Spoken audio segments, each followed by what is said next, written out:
O último vídeo acabou nessa cena aqui, ó. Até que a porta se abre. E sim, tá vindo o protagonista. Saindo da jaula o monstro, pô! NANI?! E pra quem ficou curioso por que o Alfred reagiu assim, bom, primeiro eu tenho que mostrar a família Laurence, mas eu vou resumir para que o nosso protagonista apareça logo. No vídeo passado, o Barão Laurence e a Flora Laurence apareceram no território do Dimitri para tentar retomar o casamento com o nosso prota, que a Flora cancelou, né? E por isso eles queriam falar com o Roman. Mas bom, o Roman estava se fortalecendo dentro daquela cabaninha, e por isso os Laurences ficaram esperando por meio-dia e se irritaram pela demora. Isso sendo que eles chegaram ali de surpresa, tá ligado? Então, o Barão Laurence foi até o Barão Dimitri para reclamar. E já chegou lá arregaçando a porta e dando lição de moral. E o pai do nosso protagonista só ficou quieto enquanto ouvia o Barão Laurence falar besteira sobre a falta de cortesia e sobre a demora do Roman. Mas quando o Barão Dimitri resolveu falar, vixe, ele só joga na cara que quem quis cancelar o casamento foi a Flora Laurence. Quem pediu pelo casamento também foram os Laurences. E quem precisa dos benefícios do casamento também são os Laurences. Mas no fim, os Laurences envergonharam os Dimitris. E o Barão Romero Dimitri também disse que a família Barcos, que está montando o exército para atacar os Laurences, também ofereceram um casamento arranjado para conseguir o apoio dos Dimitri. Mas que o Barão Dimitri disse que não quis isso mesmo que os Barcos tenham oferecido muito mais que os Laurences. No fim, nem a Flora e nem o Barão Laurence conseguem dizer algo, a não ser se desculpar, né? E a Flora também iria se desculpar, mas é interrompida com a notícia de que o Roman chegou. E agora sim a gente vê como o nosso prota ficou depois de se fortalecer na cabana por uma semana. E ele ficou assim, ó. Que demais! Ai, que delícia! O pessoal já fica com essas caras aí enquanto vê o nosso protagonista que tá cumprimentando seu pai. E o pai dele também tá muito surpreso, né? Do nada o filho virou fã do BTS. Mas o Barão Dimitri já vai direto ao ponto e diz ao Roman que os Laurences vieram para reatar o casamento. E o seu pai também diz que quer que o Roman decida o que fazer. O Roman fala que sabe que esse casamento significa a sobrevivência dos Laurences contra os Barcos. E ele continua dizendo que no dia em que viu a Flora pela primeira vez, ele desistiu do casamento porque ela julgou ele pelos boatos, quando ela poderia ter tirado suas próprias conclusões, e ele não quer passar o resto da sua vida com alguém tão precipitado. E é por isso que ele não quer reatar o casamento. E dito isso, não tem mais nada que os Laurences possam fazer. Apesar do chefe dos Laurences tentar persuadir o Barão Dimitri a não se juntar aos Barcos, o Barão Dimitri só diz que se a Flora anunciar que terminou com o Roman Dimitri por motivos pessoais, então os Dimitris não têm motivos para se juntar aos Barcos. Com isso, os Laurences agradecem o Barão Dimitri e partem dali, enquanto o chefe dos Laurences se arrepende por não ter conseguido o apoio dos Dimitri e também não ter percebido o potencial do protagonista. Agora sim, a sós, Romero pede para o seu filho contar o que aconteceu nessa última semana. E ele diz que conseguiu absorver a energia da natureza e usar a aura. Ou seja, em uma semana ele já é um espadachim de 2 estrelas. O seu pai até se assusta com todo esse talento, mas ele já fala que sempre vai apoiar seu filho. E que mesmo estando longe, é pro Roman Dimitri sempre contar com seu pai. O Roman fica genuinamente feliz e agradece seu pai por dizer essas coisas. Enfim, assim que o Roman sai da sala, a Flora que estava esperando por ele se desculpa novamente por julgar ele precipitadamente e acabar causando esses problemas entre as famílias. O Roman então diz que tá tudo certo e continua andando, mas a Flora insiste em dar uma justificativa para tudo isso, dizendo que quando ela foi numa festa dos jovens nobres dessa região, os jovens sempre riam do Roman Dimitri e diziam que ele era um drogado. Agora ela viu que tudo isso era mentira e ela queria ao menos avisar isso para ele. Ainda assim, Roman diz que esse aviso não muda nada a relação deles e que ela não precisa se preocupar com isso. Então, ela o vê partindo dali. Já em seu quarto, o Roman acaba pensando que enquanto limpava esse corpo com a energia pura desse mundo, ele não sentiu que esse corpo havia entrado em contato com drogas. Por isso, o Roman decide perguntar ao Alfred se o Alfred já ouviu usando drogas. O Alfred diz que nunca ouviu usando, mas que um mês atrás o Roman voltou de uma festa com jovens nobres e estava muito estranho. O Alfred ainda acrescenta que depois dessa noite o Roman pedia sempre por muito álcool e havia perdido a vontade de viver. O protagonista pergunta quem era o anfitrião dessa festa e o Alfred obviamente diz que era o filho mais velho da família mais poderosa da região nordeste do reino Cairo, Anthony Barco, o filho mais velho da família Barcos.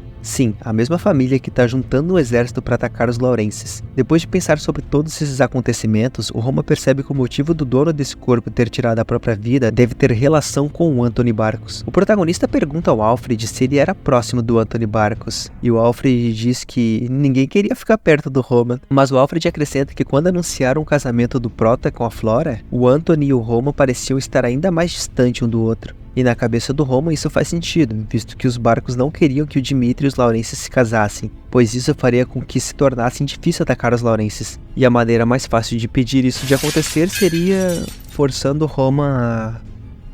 Bom, O Alfred se lembra que enquanto o Roman treinava, ele recebeu um convite da festa do Anthony Barco. O nosso prota se sente bem subestimado, e então ele vai fazer se arrependerem por subestimar ele. A festa é em 2 semanas, e a presença do nosso prota tá garantida.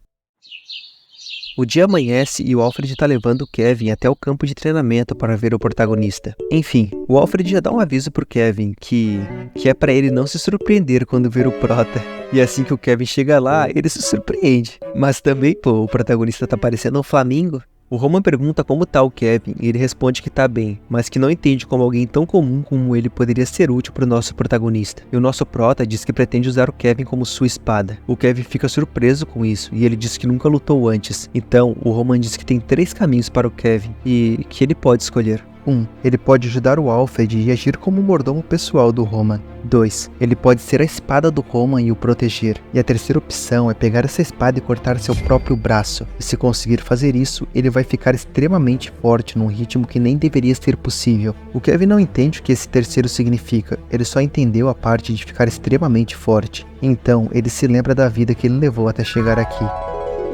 Ele sempre trabalhou e acabou quase perdendo tudo que tinha porque era fraco. E se para ser forte como protagonista ele só precisa cortar seu braço, então ele já tá decidido. O prota só observa toda essa situação e o Kevin realmente tá decidido a cortar seu braço. Nessa hora, o Roman finalmente faz algo. Pouco antes do Kevin se acertar, ele faz o Kevin perder a consciência. No entanto, o Kevin foi mais rápido que o Roman e acabou conseguindo se acertar de leve. E essa forte determinação e lealdade deixa o nosso protagonista muito satisfeito. E o prota já sabe que tem muito o que fazer agora que tem 2 soldados.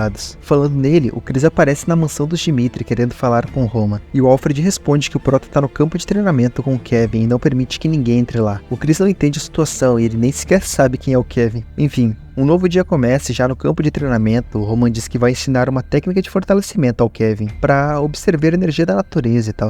É uma técnica no estilo de um berserker, aqueles soldados que quanto mais dano recebem, mais fortes ficam. E o nome dessa técnica é Técnica Espiritual da Alma Divina. Uma técnica que precisa de uma força de vontade extremamente forte para ser dominada. O Roman então diz que essa é a maneira mais rápida de ficar forte e que se o Kevin dominar essa técnica, ele será capaz de defender facilmente todos que ele ama. O Kevin já fica todo felizão e se sente muito grato ao prota por receber tanta ajuda. E por isso, ele pergunta o motivo do Roman ajudar tanto ele. Afinal, ele poderia só pegar essa técnica e fugir. O Roman até iria responder, mas, para a infelicidade do Kevin, o Roman não revela o motivo. Mas em sua cabeça, o motivo é que na medida que o Kevin ficar mais forte, o Kevin perceberá o quão perigoso é trair o demônio celestial, ou melhor dizendo, trair o Roman Dimitri. Mas um dia se passa e o Roman ainda tá treinando o Kevin, e o Chris tá ali também, morrendo de tédio enquanto vê o Roman ensinar o novato enquanto ignora o Chris. Mas ele decide esperar e ver se o Roman ensina algo a ele também. E com isso se passam mais um dia, 2 dias, 3 dias, até que o Chris se cansa só de olhar e questiona se o Roman vai ensinar ele também, já que o Roman já tá treinando o Kevin fazem 5 dias, e ainda tinha ficado 1 semana em treinamento dentro daquela cabana. O Roman diz pro Chris ter paciência e observar enquanto aprende, coisa que não deixa o Chris muito contente, né? Mas o prota pretende ensinar o Kevin até terminar o básico primeiro, já que ensinar o Chris agora é perda de tempo, afinal, ele ainda não entendeu que ele precisa compreender as coisas sozinho, ao invés de cegamente aprender algo que alguém mais forte o ensinou. Então, para surpresa dos 2 soldados, o Roman propõe que o Chris e o Kevin lutem, mas, obviamente, ele vai estar dando ordens ao Kevin. O Chris sente que seu orgulho foi ferido, já o Kevin fica assustado com essa promessa. O Chris aceita enquanto diz que vai mostrar que ele não é qualquer um, e dito isso, eles já estão frente a frente. O Roman diz para o Kevin tentar vencer e encarar o Chris como se ele fosse alguém da gangue Presas Mortíferas, e o Kevin faz essa cara enquanto diz que vai tentar, só que o Chris fica irritado só com o olhar do Kevin. Enfim, a luta começa, e o Kevin ouve a voz do Roman na sua cabeça, dizendo para ele bloquear o ataque surpresa do Chris. O Chris já parte para cima, mas o Kevin bloqueia a investida. O Roman diz pro Kevin desviar do chute e acertar o Chris no pescoço, mas após o Chris aplicar mais força, o Kevin tropeça e fica exposto, então o Chris o acerta com um chute que faz o Kevin cair. Felizmente, o Kevin já se levanta e graças ao Roman ele consegue desviar do ataque do Chris, e também contra-ataca. No entanto, o Chris desvia e revida com mais um chute, e pelo jeito esse chute doeu.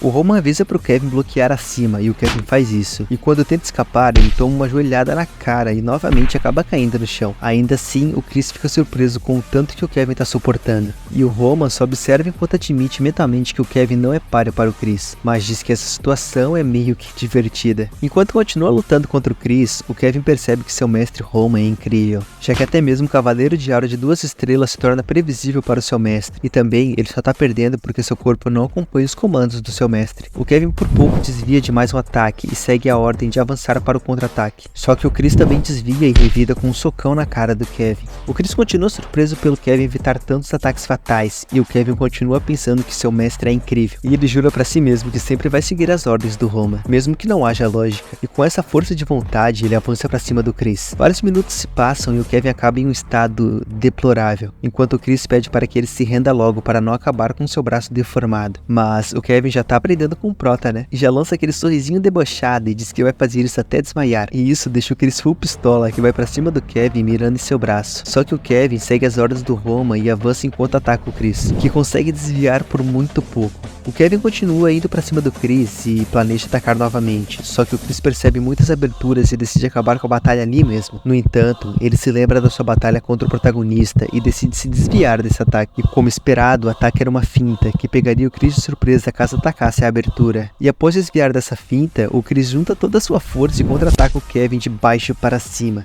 fazendo o Kevin cair no chão para não se levantar mais. O Chris realmente não esperava que o Kevin desse tanto trabalho. Já o Roman gostou que o Chris percebeu que aquele ataque era uma finta e que a abertura era falsa. O Roman vai ao socorro do Kevin enquanto diz pro Chris que vai começar a ensinar ele amanhã, caso ele queira. Se não, é para ele continuar observando. Após o treinamento, o Chris vaga por seus pensamentos enquanto vê a semelhança do ataque do Kevin com o ataque do Roman. E é aí que ele percebe que melhorou só de ter tido aquela batalha contra o protagonista, e isso o deixa satisfeito. O dia seguinte chega e o Chris já vai dar a resposta ao Roman, dizendo que ele não precisa de treinamento, pois ele decidiu observar o Roman e aprender por si só. Afinal, ele percebeu só agora que o Roman não é mais o idiota do Dimitri, e acrescenta que o Roman alcançou um patamar que nem o Capitão Jonathan um dia vai alcançar. E por isso que o Chris decidiu apenas sentar e aprender enquanto observava todas as ações do Roman. Mais uma semana se passa e finalmente chega o dia da festa do Anthony Barco, aquela que o Roman foi convidado. Só que isso vai ficar pro próximo vídeo, e com esse vídeo aqui já completa 1 hora da história do O Demônio Celestial Reencarna. Na verdade é O Vilão Reencarnou, eu não sei como é que eu vou botar isso aí. E o nome desse manhwa é O Demônio Celestial Não Pode Viver Uma Vida Normal. E esse vídeo que você viu foi até o capítulo 18, então caso queira ler a história é só começar a partir do 19. Mas se tu gosta das narrações e quer continuação, comenta algo aí e deixa o like, pois se vai ter continuação ou não só depende de quem tá vendo, e isso é se alguém assistiu esse vídeo. Eu sinceramente não gostei de trazer essa obra, é muito complicadinho ficar fazendo o roteiro dela, então se não bater muita visualização, pra mim ainda é bom, e se bater,